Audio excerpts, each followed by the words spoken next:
नमस्कार दोस्तों, मैं हूं योगेंद्र शर्मा, आपके अपने YouTube channel youth study point पर। आज हम शिक्षक भर्ती के लिए अभिप्रेरणा के तीसरे भाग पर चर्चा करने जा रहे हैं। अपना ये अभिप्रेरणा से संबंधित अंतिम चरण रहेगा। इससे संबंधित यदि कोई आपको विशेष प्रश्न पूछना हो तो कमेंट बॉक्स में जाकर आप प्रश्न पूछ सकते हैं। हम चर्चा करते हैं आज की अपनी इस अभिप्रेरणा के तीसरे भाग की। यदि आपको वीडियो अच्छा लगे तो आप इसको लाइक जरूर करना और जिन्होंने सब्सक्राइब नहीं किया है वो सब्सक्राइब भी करना, क्योंकि अभिप्रेरणा के बाद हम अगला टॉपिक लेकर चलेंगे अधिगम। तो सबसे पहले चलते हैं हम हमारे पिछले वीडियो के जो विशेष प्रश्न आपको अधिगम के संबंधित पूछे गए थे। इसमें पहला प्रश्न था, निम्नलिखित में से कौन सा कथन सबसे बेहतर ढंग से वर्णन करता है कि कक्षा में बच्चों को प्रश्न पूछने के लिए क्यों प्रोत्साहित करना चाहिए। वो विकल्प थे, प्रश्न बच्चों की जिज्ञासा को बढ़ाते हैं, जिन चीजों के बारे में बच्चे नहीं जानते उसके बारे में विचार करवाकर उन्हें महसूस करवाया जा सकता है कि उनमें बुद्धि की कमी है, प्रश्न अन्योन्या क्रिया के द्वारा अधिगम को आगे बढ़ाते हैं तथा संकल्पनात्मक स्पष्टता की दिशा में बढ़ते हैं, और चौथा था, बच्चों को अपनी भाषा कौशलों के अभ्यास की आवश्यकता होती है। तो उसका सही उत्तर था 3 नंबर, क्योंकि प्रश्न अन्योन्य क्रिया के द्वारा अधिगम को आगे बढ़ाते हैं तथा संकल्पनात्मक स्पष्टता की दिशा में बढ़ते हैं। नहीं, आप ये कह सकते हैं कि प्रश्न एक उद्दीपक है। और यदि अपन प्रश्न की बात करें तो प्रश्न एक ऐसा उद्दीपक है जिसका प्रयोग एक अध्यापक के द्वारा सबसे ज्यादा किया जाता है और सबसे आसानी से किया जाता है। दूसरा प्रश्न था, एक घोड़े को तालाब तक लाया जा सकता है पर उसे पानी पीने हेतु बाध्य नहीं किया जा सकता। यह कथन किसका समर्थन करता है? बहुत बार एग्जाम्स में आ चुका है। वैसे जो मैंने पिछला प्रश्न पूछा था वो भी एग्जाम्स में पूछा हुआ था। तो इसका सही उत्तर है 2 नंबर विकल्प, अभिप्रेरणा का। क्योंकि यदि कोई अभिप्रेरित नहीं होता है तो इसे किसी भी प्रकार के कार्य में तत्पर नहीं किया जा सकता। अगला प्रश्न है, कौन सा कथन सही नहीं है? आवश्यकता वंचना की शारीरिक अवस्था नहीं होती है। अंतर्नोद आवश्यकता का मनोवैज्ञानिक परिणाम होता है। आवश्यकता व अंतर्नोद समान नहीं किंतु समांतर होते हैं। मूल प्रवृत्ति आंतरिक जैविक बल है। तो इसका कौन सा कथन सही नहीं है पूछा है, अतः होगा 1 नंबर, क्योंकि आवश्यकता वंचना की शारीरिक अवस्था नहीं होती है। ये बात गलत है, वो एक शारीरिक अवस्था होती है, ये बात सत्य है। अगला प्रश्न है, अभिप्रेरणा के संदर्भ में कौन सा कथन सही नहीं है? ये भी प्रश्न एग्जाम्स में पूछे जा चुके हैं। लक्ष्य की तरफ ले जाने का अर्थ अभिप्रेरणा नहीं होती, ये बात सही है, अतः इसका उत्तर नहीं हो सकता। अभिप्रेरणा से शारीरिक आवश्यकता की संतुष्टि होती है, ये बात भी 100% सत्य है, अतः ये भी उत्तर नहीं हो सकता। अभिप्रेरणा मनोवैज्ञानिक आकांक्षा प्राप्ति में सहायक है, बिल्कुल सत्य बात है जी, ये भी उत्तर नहीं हो सकता। अभिप्रेरणा अप्रिय स्थिति से दूर रखती है, ये नहीं होता, ये बात सत्य नहीं है, यही उत्तर होगा। तो इसका उत्तर होगा 4 नंबर। प्रेरणा का सर्वोत्तम उदाहरण कौन सा है? ए छात्र आगामी स्कूल वर्ष के विषय में भावुक है और अच्छा करना चाहता है। ब छात्र सक्रिय है, अपने गणित वर्ग में अच्छा करने के लिए उच्च लक्ष्य निर्धारित करता है तथा कक्षा में उच्च अंक प्राप्त करता है। स छात्र क्या करना चाहता है, इस पर अपना ध्यान निर्देशित करने में अच्छा कार्य करता है, यानी अच्छा है। और छात्रा कड़ी मेहनत करती है, उसके शैक्षिक कार्य के विषय में सकारात्मक भावनाओं का अनुभव करती है। तो इसका सही उत्तर होगा 3 नंबर। वस्तुतः चारों ही कथनों में प्रेरणा तो थी, लेकिन सर्वोत्तम उदाहरण पूछा, इस तरह के प्रश्न रीट में सबसे ज्यादा आते हैं। तो तीसरा उत्तर था कि स छात्र क्या करना चाहता है, इस पर अपना ध्यान निर्देशित करने में अच्छा है। और ध्यान निर्देशन में सबसे ज्यादा महत्वपूर्ण योगदान होता है अभिप्रेरणा का। आज अपन इन्हीं तथ्यों पे आज विशेष चर्चा करेंगे। एक प्रश्न और है, यदि बाह्य प्रेरणा एक अंत की युक्ति है तो आंतरिक प्रेरणा क्या है? एक शुरुआत, अपने आप में एक अंत, एक शुरुआत व एक अंत दोनों, या कोई नहीं, तो सही उत्तर होगा कोई नहीं।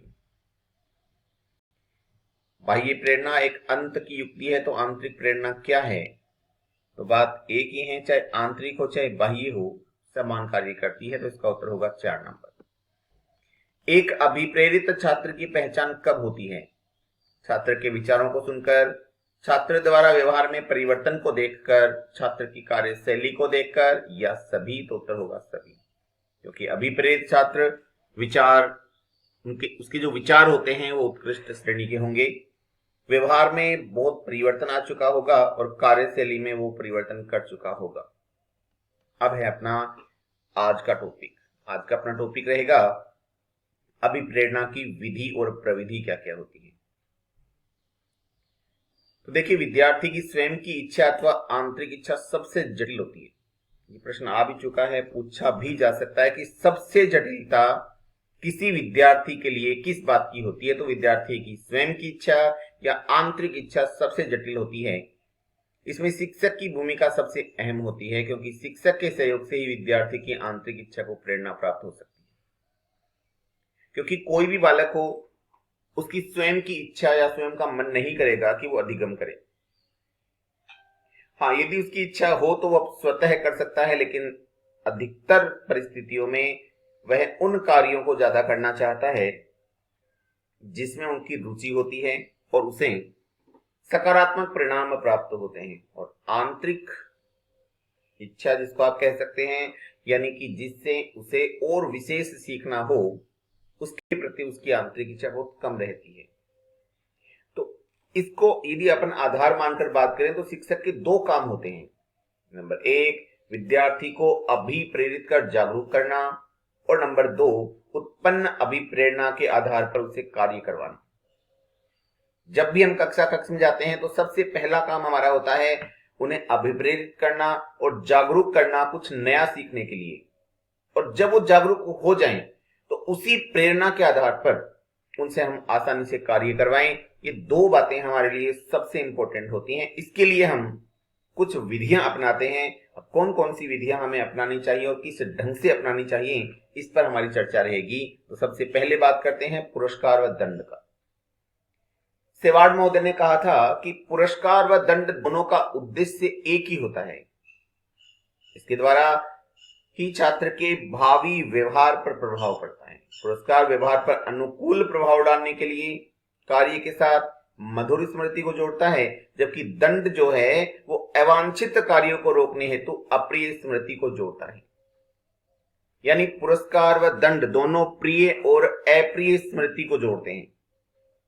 एक प्रकार से जब हम किसी कार्य को करें और हमें पुरस्कार प्राप्त हो तो वो हमारी एक मधुर स्मृति है। हम उसको बार बार याद करना चाहेंगे, बार बार स्मरण करना चाहेंगे। लेकिन यदि हमें कोई दंड देता है तो वो हमारे लिए एक अप्रिय स्मृति होती है और इससे अपने आप को हम हमेशा दूर रखने की कोशिश करते हैं। जैसे यदि हमें विद्यालय स्तर पर मुर्गा बनाया जाता हो, डांटा जाता हो, तो हम उस समय हमारी कोई सेल्फी नहीं लेंगे। लेकिन यदि हमें कोई पुरस्कार दे रहा है तो हम सेल्फी लेना चाहेंगे और उन यादों को संजोना चाहेंगे। इसलिए यदि हमें बच्चे के साथ कोई ऐसा कार्य करना हो कि वो इसको हमको बार बार करे तो उसे पुरस्कार दें, और आप चाहें इस काम को वह छोड़ दे तो उसे दंडित करना भी आवश्यक होता है। इस प्रकार पुरस्कार के समान ही दंड भी एक उद्दीपक का कार्य करता है। अगली विधि देखें तो प्रशंसा व दंड है। देखिए, पुरस्कार व दंड और प्रशंसा व दंड में थोड़ा सा फर्क है। प्रशंसा व दंड जहां केवल शाब्दिक प्रयोग के रूप में होती है, जबकि पुरस्कार शाब्दिक नहीं बल्कि प्रत्यक्ष वस्तु के रूप में होता है। वस्तुतः दोनों बाह्य अभिप्रेरणा के रूप हैं, लेकिन प्रशंसा शाब्दिक होती है और पुरस्कार शाब्दिक न होकर अशाब्दिक होता है। तो फ्रेंडसन ने कहा था कि प्रशंसा व निंदा का प्रयोग सही समय व उचित स्थान पर करने पर यह अभिप्रेरणा के लिए महत्वपूर्ण सिद्ध होता है। जब कोई छात्र अच्छे कार्य करता है तो वह प्रशंसा का हकदार होता है। प्रशंसा प्राप्त होने की स्थिति में कार्य के प्रति जागरूकता व रुचि बढ़ जाती है, जबकि निंदा इसके विपरीत होती है। निंदा का प्रयोग तब किया जाता है जब वो बुरे कार्य करता है, ऐसे कार्य करता है जो समाज और विद्यालय स्तर के लिए अच्छे नहीं होते, या आप ये कहें कि उसकी उन्नति के लिए अच्छे नहीं होते, तब उसकी निंदा की जाती है ताकि वह उन कार्यों को हमेशा के लिए भूलना चाहे। तो इसका प्रयोग शाब्दिक होता है और ये एक प्रकार से बाह्य अभिप्रेरणा का एक प्रकार होता है। उसके बाद अपन बात करते हैं परिणाम के ज्ञान की। वुडवर्थ ने एक बात कही थी कि प्रेरणा परिणामों के तात्कालिक ज्ञान से प्राप्त होती है, अर्थात छात्रों को उनकी प्रगति का ज्ञान होना अति आवश्यक है। यदि उन्हें उनकी प्रगति का ज्ञान हो जाता है तो वो कार्य को रुचि के साथ और उत्साह के साथ करना चाहते हैं। अब उनकी प्रगति का ज्ञान होना क्यों आवश्यक है? क्योंकि यदि उसको प्रगति का ज्ञान नहीं होगा तो वे जिस कार्य को कर रहे हैं उसमें प्रोत्साहन नहीं प्राप्त होगा, और प्रोत्साहन नहीं प्राप्त होगा तो कार्य को आगे नहीं बढ़ाया जाएगा। हम उसी परिस्थिति में अपने द्वारा किए गए कार्यों को अधिक रुचि के साथ करते हैं जब हमें उस कार्य के प्रति कोई विशिष्ट प्रोत्साहन की प्राप्ति हो जाती है। इसलिए विद्यालय स्तर पे यदि अपन बात करें तो जो कार्य बच्चों से करवाए जाते हैं उनका परिणाम उनके सामने आना चाहिए। यदि हम कोई परीक्षाएं या टेस्ट लेते हैं तो उन्हें उनके परिणाम के बारे में भी हमारा बताया जाना निश्चित होना चाहिए, क्योंकि उनके द्वारा उस कार्य में, यानी कि जो परीक्षाओं आदि का हम आयोजन करते हैं, यदि उनको सही सही परिणाम मिलता है तो वो उनके कार्य को आगे बढ़ाने के लिए और अधिक उचित ढंग से कार्य करने के लिए उन बच्चों को प्रोत्साहित करते हैं। इसके बाद बात करते हैं अपन, इसके बाद अगली विधि होती है प्रतियोगिता। देखिए, वर्तमान समय की जब हम बात करें तो सभी व्यक्ति एक दूसरे से आगे निकलने की होड़ा होड़ी में लगे हैं, जिसके कारण वे चिंतित होकर अपने कार्य के प्रति अधिक से अधिक मेहनत करना चाहते हैं, जिससे वे कार्य में अधिक से अधिक सुधार कर सकें और जल्दी सीख सकें। यदि ठीक इसी प्रकार अपन बात करें तो छात्रों में भी यदि इसी प्रकार की प्रतियोगिता की भावना पैदा कर दी जाए, प्रतियोगिता की भावना को उत्पन्न कर दिया जाए, तो वे जल्दी सीख सकते हैं।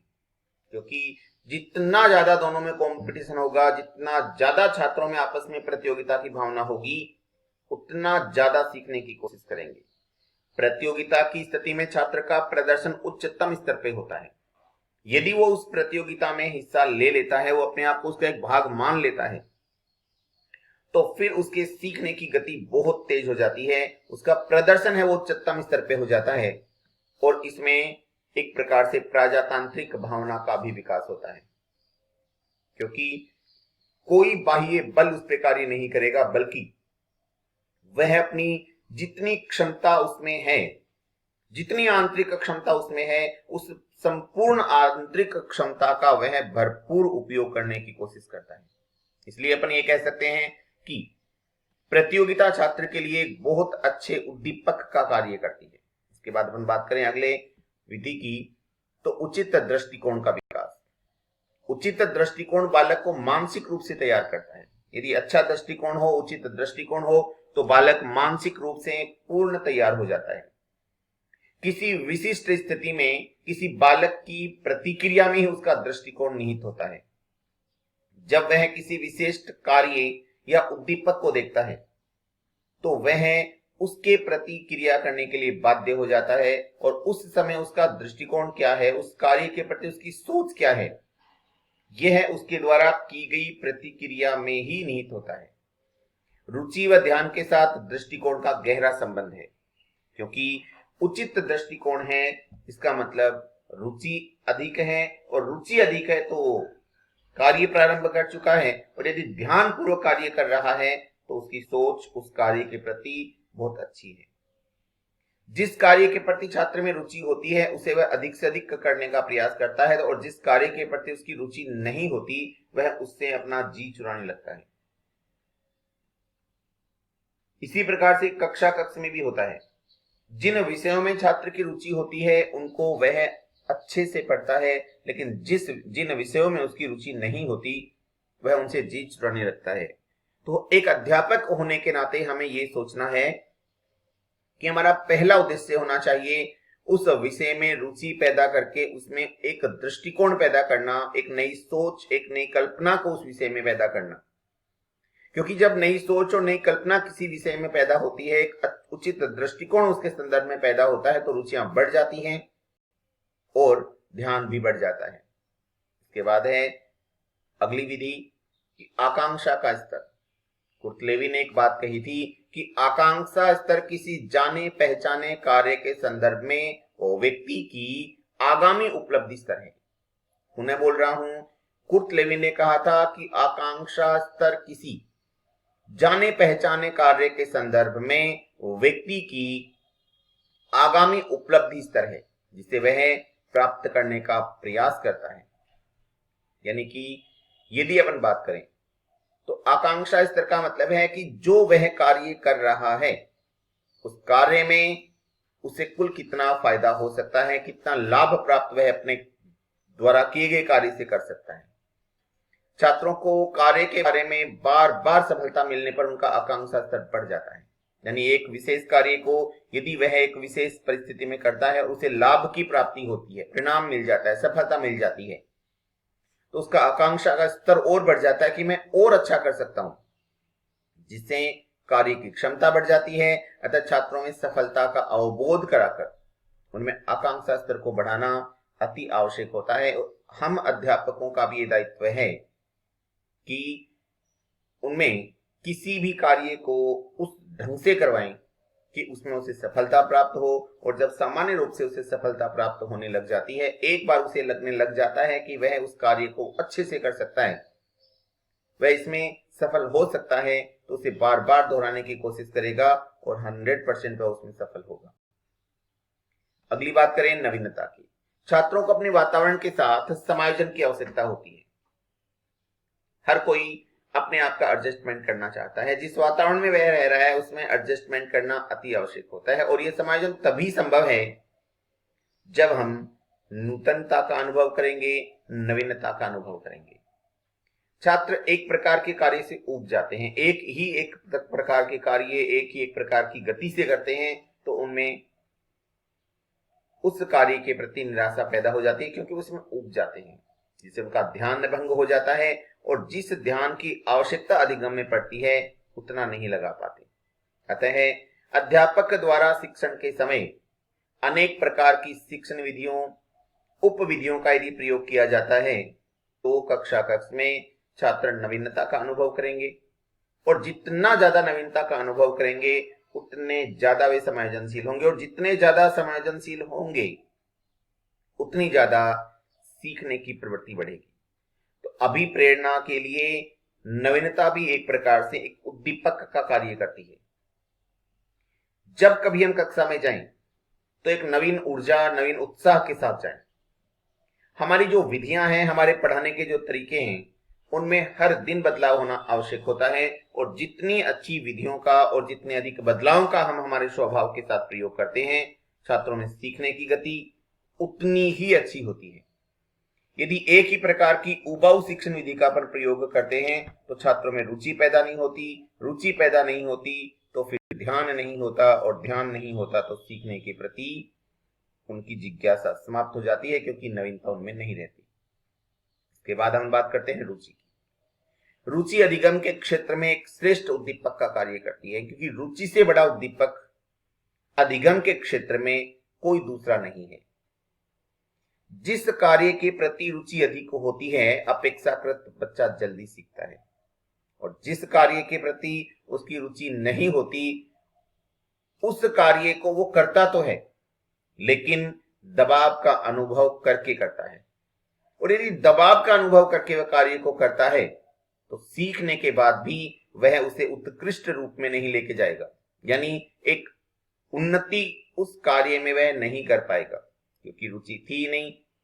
जितना कार्य किया वो दबाव में किया, जितना सीखा वो दबाव में सीखा। लेकिन यदि उसी कार्य को रुचि के साथ सिखाया जाता तो वह उसका सर्वोत्कृष्टतम रूप सीख सकता था, यानी बहुत ऊंचाई तक उस कार्य के प्रति वह जा सकता था। और दबाव में सीखा हुआ जितना भी होता है वो केवल उतना ही सीखा जाता है जितने की आवश्यकता होती है, उसमें वह और अधिक सीखने की कोशिश नहीं करता है, क्योंकि जैसे ही उस पर से वह दबाव समाप्त होता है वैसे ही वह उस कार्य को छोड़ देता है, त्याग देता है। उसके बाद बात करते हैं अपन अभिप्रेरणा के शैक्षिक महत्व की। सबसे पहले आदर्शों व मूल्यों की स्थापना। अभिप्रेरणा के द्वारा एक अध्यापक छात्रों में उचित आदर्श और उचित मूल्यों की स्थापना कर सकता है। उसके बाद है छात्रों का मार्गदर्शन। सबसे अच्छा मार्गदर्शन होता है सबसे अच्छी सीख। एक अध्यापक उचित ढंग से सिखाकर उनका मार्गदर्शन कर सकता है, लेकिन मार्गदर्शन उसी परिस्थिति में कर सकता है जब एक उचित अभिप्रेरणा द्वारा छात्र को किसी अच्छे कार्य के लिए तैयार किया जा सके, तत्पर किया जा सके। क्योंकि जब तक अभिप्रेरणा नहीं होगी छात्र अध्यापक के साथ जुड़ाव महसूस नहीं कर सकते। हम ये कहेंगे कि अधिगम का मूल आधार अभिप्रेरणा है।